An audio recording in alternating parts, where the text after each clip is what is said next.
नमस्कार, मी संकेत संजय चक्रदेव. साठा उत्तराची कहाणीच्या या भागात कहाणी मंगळागौरीची. एक आटपाट नगर होतं. तिथं एक वाणी होता. त्याला मुलगा नव्हता. त्याच्या घरी एक गोसावी येई. अल्लख म्हणून पुकारा करी. वाण्याची बायको भिक्षा आणी. निपुत्रिकाच्या हातची भिक्षा घेत नाही म्हणून तो गोसावी चालता होई. ही गोष्ट तिनं नवऱ्याला सांगितली. नवऱ्यानं तिला एक युक्ती सांगितली. तो म्हणाला, दाराच्या आड लपून बस. अल्लख म्हणतात सुवर्णाची भिक्षा घाल. अशी भिक्षा झोळीत घातली. बुवाचा नेम मोडला. तो बाईंवर फार रागावला. तुला मुलबाळ होणार नाही असा त्यानं शाप दिला. तेव्हा तिनं त्याचे पाय धरले. लगेच बुवांनी उशाप दिला. बुवा म्हणाले, आपल्या नवऱ्याला सांग, निळ्या घोड्यावर बस, निळी वस्त्र परिधान कर, रानात जा, जिथं घोडा अडेल तिथं खण, देवीचं देऊळ लागेल, तिची प्रार्थना कर, तुला पुत्र होईल. उशाप देऊन गोसावी निघून गेला. घडला प्रकार तिनं आपल्या पतीला सांगितला. वाणी लगेच रानात गेला. जिथं घोडा अडला तिथं खणलं. खरंच देवीचं देऊळ लागलं. सुवर्णाचं देऊळ आहे. हिरेजडिताचे खांब आहेत. माणकांचे कळस आहेत. आत देवीची मूर्ती आहे. मनोभावे पूजा केली.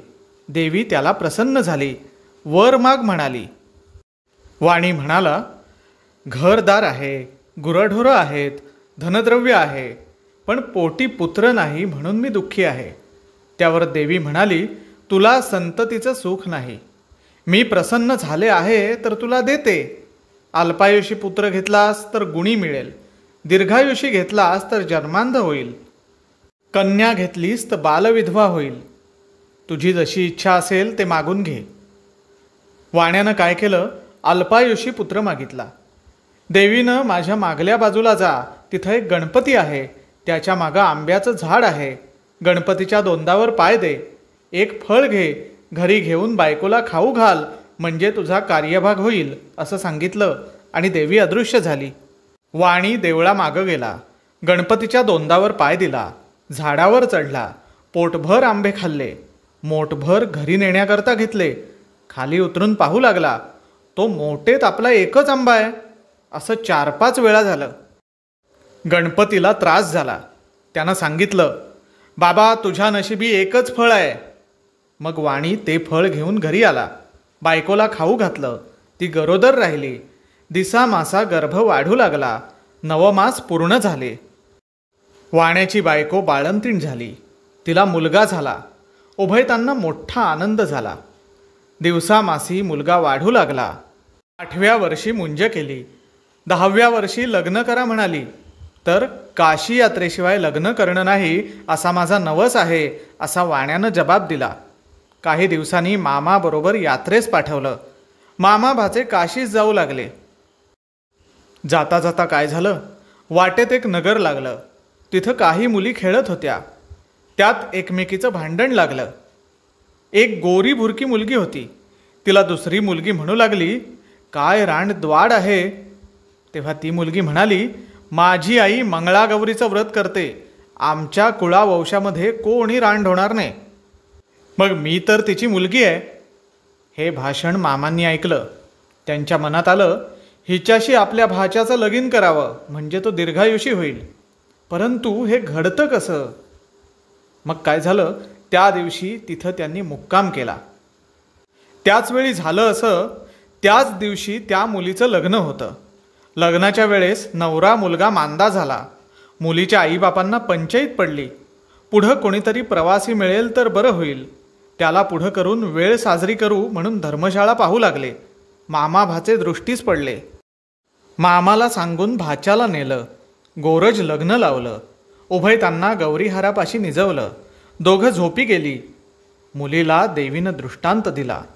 म्हणाली, अगं अगं मुली, तुझ्या नवऱ्याला दंश करण्याकरता सर्प येईल, तेव्हा त्याला पिण्याकरता दूध ठेव. एक कोरा करा जवळ ठेव. दूध पिऊन सर्प कर्यात शिरेल. अंगच्या चोळीनं त्याचं तोंड बांधून टाक. सकाळी उठून आईला ते वाण दे. तिने सर्व तयारी केली. दृष्टांताप्रमाणे घडून आलं. काही वेळानं तिचा नवरा उठला. भूक लागली म्हणू लागला. लाडू खायला दिले. फराळ झाल्यावर त्यानं तिला आपली अंगठी दिली. पहाटेस उठून ताट घेऊन बिऱ्हाडी गेला. मामा भाचे मार्गस्थ झाले. दुसऱ्या दिवशी काय झालं, हिनं सकाळी उठून स्नान केलं, आपल्या आईला वाण दिलं. आई उघडून पाहू लागली, तो आतमध्ये हार निघाला. आईनं कन्येच्या गळ्यात हार घातला. पुढं पहिला वर मांडवात आला. मुलीला खेळायला आणली. ती म्हणाली, हा माझा नवरा नाही, मी याचबरोबर खेळत नाही. रात्रीची लाडवांची आणि अंगठीची खूण काही पटेना. आईबापांना पंचायत पडली, हिचा नवरा कसा सापडतो. नंतर त्यांनी अन्नछत्र चालू केलं. जो ब्राह्मण येईल त्याचे पाय अंगठी घालून मुलीनं धुवावे, आईनं पाणी घालावं, भावांनी गंध लावावं आणि बापानं विडा द्यावा, असा क्रम चालू केला. शेकडो लोक येऊन जेवू लागले. इकडे मामा भाचे काशीस गेले.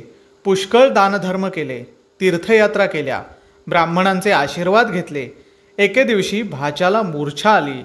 यमदूत प्राण न्यायला आले, पण मंगळागौर आडवी आली. त्या दोघांचं युद्ध झालं. यमदूत पळून गेले. गौर तिथे अदृश्य झाली. भाचा जागा झाला. तसा आपल्या मामाला सांगू लागला, मला असं असं स्वप्न पडलं. मामा म्हणाला, ठीक झालं, तुझ्यावरचं विघ्न टळलं. उद्या आपण घरी जाऊ. ते परत येऊ लागले. लग्नाच्या गावी आले. तळ्यावर स्वयंपाक करू लागले. दासींनी येऊन सांगितलं, इथं अन्नछत्र आहे, तिथं जेवायला जा. ते म्हणाले, आम्ही परान्न घेत नाही. दासींनी यजमानीणबाईंना ही गोष्ट सांगितली. तशी त्यांनी पालखी पाठवली. आदरातिथ्यानं घरी नेलं. पाय धुताना मुलीनं नवऱ्याला ओळखलं, नवऱ्यानं अंगठी ओळखली. मुलीच्या आईबापानं विचारलं, तुझ्याजवळ खूण काय आहे. तेव्हा त्यानं लाडवांचं ताट दाखवलं. सर्वांना आनंद झाला. भोजन समारंभ झाला. मामा भाचे सून घेऊन घरी आले. सासूनं सुनेचे पाय धरले. म्हणाली, तुझ्यामुळं माझा मुलगा वाचला. त्यावर मुलीनं सांगितलं, मला मंगळागौरीचं व्रत असतं, ही सगळी तिची कृपा बरं का. मग त्या मुलीनं काय केलं, सासर माहेरची घरची दारची सर्व माणसं एकत्र केली आणि त्या व्रताचं उद्यापन केलं. मंगळागौर तिला प्रसन्न झाली. तशी तुम्हा आम्हा होवो, ही 60 उत्तराची कहाणी 5 उत्तरी सुफळ संपूर्ण. मंगळागौरीची कहाणी कशी वाटली हे कमेंट करून नक्की सांगा. चॅनलला लाईक करा, शेअर करा, सबस्क्राईब करा. नमस्कार.